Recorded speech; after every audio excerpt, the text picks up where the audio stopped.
నమస్తే. ఛానల్లోకి స్వాగతం. పరమేశ్వరుడు ఎక్కడుంటాడు? కైలాసంలో ఉంటాడు. కానీ శ్మశానంలో కూడా ఉంటాడు. ఆయన బూడిద రాసుకుంటాడు. పులి చర్మాన్ని ధరిస్తాడు. ఆడంబరాలేమీ లేకుండా ఉంటాడు. ఎందుకుంటాడలా? పరమేశ్వరుడు శ్మశానంలో ఎందుకు ఉంటాడో, బూడిదనే ఆభరణంగా ఎందుకు ధరిస్తాడో అనే విషయాన్ని సాక్షాత్తు పార్వతీదేవి పరమేశ్వరుడికి చెప్పినట్లుగా లోకాన్నంతటికీ కూడా చెప్పింది. అదేంటో ఇప్పుడు వివరంగా తెలుసుకుందాం. ఒకానొక సందర్భంలో పార్వతీదేవి పరమేశ్వరుని వివాహం చేసుకోవాలి అనుకుంటూ ఆ సదాశివుణ్ణి ప్రార్థిస్తున్నప్పుడు అక్కడికి ఒక సాధువు వేషంలో, ఒక భిక్షువు వేషంలో ఆ పరమేశ్వరుడు వస్తాడు. వచ్చిన పరమేశ్వరుడికి ఎన్నో రకాలైనటువంటి సపర్యలు చేసినటువంటి పార్వతీదేవి చివరిగా వెళ్ళిపోతున్నటువంటి ఆ భిక్షువు, అమ్మా, నేను నీ సపర్యలకు మెచ్చుకున్నాను, నీకేమన్నా వరం కావాలా అని అడుగుతుండగా ఆవిడికి వివాహం నిర్ణయింపబడింది అని ఆ భిక్షువు తెలుసుకుంటాడు. సాక్షాత్తు సదాశివుడితోనే వివాహం నిర్ణయింపబడింది అని తెలుసుకుంటాడు. అలా తెలుసుకున్నటువంటి ఆ భిక్షువు, ఇదెక్కడి న్యాయమమ్మా, సుకుమారంగా కోమలంగా పెరిగిన నువ్వు ఆ శ్మశానంలో ఉంటావా? నీకు భర్తగా ఎంపుకోబడినవాడు శ్మశానంలో ఉంటాడమ్మా.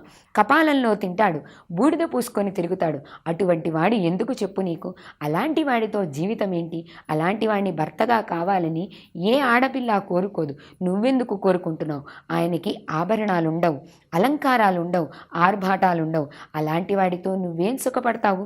ఎందుకు సంతోషంగా ఉండగలుగుతావు? కనుక నా మాట విను అని ఆ భిక్షువు చెప్పగా అప్పుడు పార్వతీదేవియే స్వయంగా చెప్తుంది. ఏమన్నావు? సదాశివుడు కైలాసంలో కాకుండా శ్మశానంలో ఉంటాడు అని చెప్తున్నావు కదా. శ్మశానంలో ఎందుకు ఉంటాడు?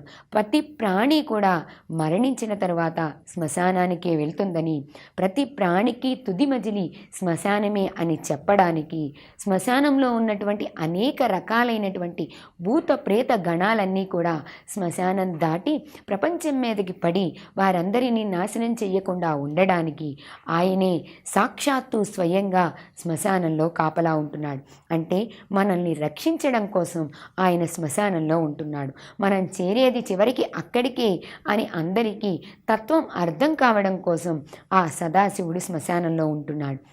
అది తెలియక ఆయన శ్మశానంలో ఉంటాడని అవహేళన చేయడం నీ మూర్ఖత్వమే అవుతుంది. మరేమన్నావు? ఆయన కపాలంలో తింటాడని కదా అన్నావు. కపాల మోక్షమే లేకుండా మనిషికి వైకుంఠం కానీ కైలాసం కానీ ప్రాప్తించదే, మోక్షం రాదే. మరి ఆ కపాలానికి మోక్షం కావాలంటే అసలు కాలే కపాలంలో, అలా మిగిలిపోయిన కపాలంలో మోక్షం లేకపోతే ఆ జీవుడు ఇక్కడే తిరుగుతూ ఉంటాడు కదా. అలాంటి వారికి అర్ధాంతరంగా మోక్షం లేకుండా ఆ కపాలం కాలకుండా మిగిలిపోయిన వారికి కూడా ముక్తిని ఇవ్వడం కోసం ఆ సగం కాలినటువంటి తలభాగాన్ని తీసుకొని ఆ కపాలంలో ఆయన ఆహారాన్ని తీసుకుంటాడు. అలా ఆయన స్పర్శ తగలడం వలనే, ఆయన ఆహారాన్ని తీసుకోవడం వలనే ఆ కపాలానికి మోక్షం వస్తుంది, ఆ జీవుడికి ముక్తి వస్తుంది, ఆ ప్రాణం కైలాసాన్ని చేరుకుంటుంది. మనం చేసిన పాపాలు మనల్ని కైలాసం దాకా చేరనివ్వకపోతే ఆయనే స్వయంగా శ్మశానంలో ఉండి మన కపాలాన్ని తన చేత పట్టుకొని మరీ తింటాడు. అదేవిధంగా భిక్షమెత్తుకొని తింటాడు. ఆ భిక్ష ఎందుకు చేస్తున్నాడు? మనం చేసినటువంటి పాపాలన్నిటినీ కూడా భిక్ష రూపంలో స్వయంగా ఆ పరమేశ్వరుడే స్వీకరించి తిరిగి మనకి పుణ్యాన్ని వరంగా ఇస్తున్నాడు. ఇక బూడిద అంటే శరీరం కాలిపోయిన తర్వాత వచ్చేది బూడిదని, ఆ బూడిదే మన జీవితానికి తుది మజిలి అని, చివరికి ఇదే మిగులుతుంది కనుక దీని మీద వ్యామోహంతో పాపాలు చేయాల్సిన అవసరం లేదని అడుగడుగునా గుర్తు చేయడం కోసమే ఆ బూడిదని శరీరమంతా ధరించి దాన్ని విభూతిగా మార్చాడు. దేనికి పనికిరాని బూడిదను కూడా పరమేశ్వరుడి శరీరాన్ని తాకింది కాబట్టే అది విభూది అయ్యింది, మన నుదుటి మీద బొట్టుగా మారింది. మనం విభూదిని ధరించడానికి కారణం కూడా అది సదాశివుడు ధరించాడు కనుకని. పనికిరాని దాన్ని కూడా గొప్పదానిగా చేయగలిగిన వాడే పరమేశ్వరుడు.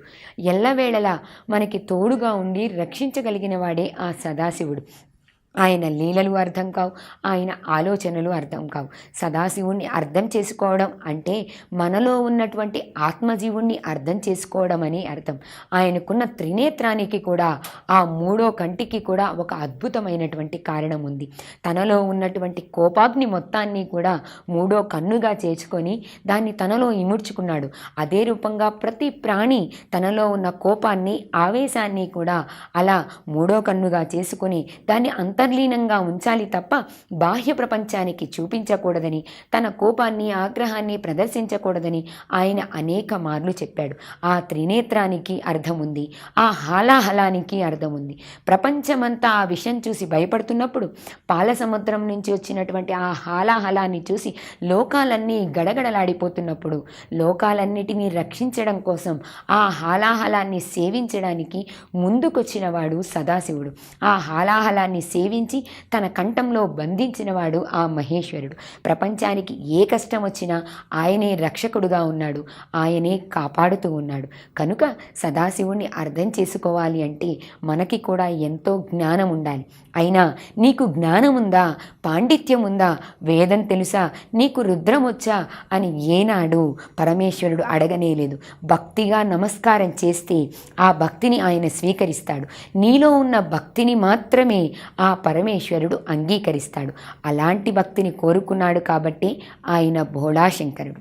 కనుక మనం కూడా ఆయనని శ్మశానంలో ఉన్నాడనో, కపాలంలో తిన్నాడనో చూడకుండా ఆయనలో ఉన్నటువంటి అంతర్లీనమైనటువంటి శక్తిని అర్థం చేసుకొని పరమేశ్వరుణ్ణి చేరడం కోసం ఎప్పుడూ నిర్మలమైన, నిశ్చలమైన భక్తితో ప్రార్థించి ఆ పరమేశ్వరుడి యొక్క అనుగ్రహాన్ని పొందుదాం.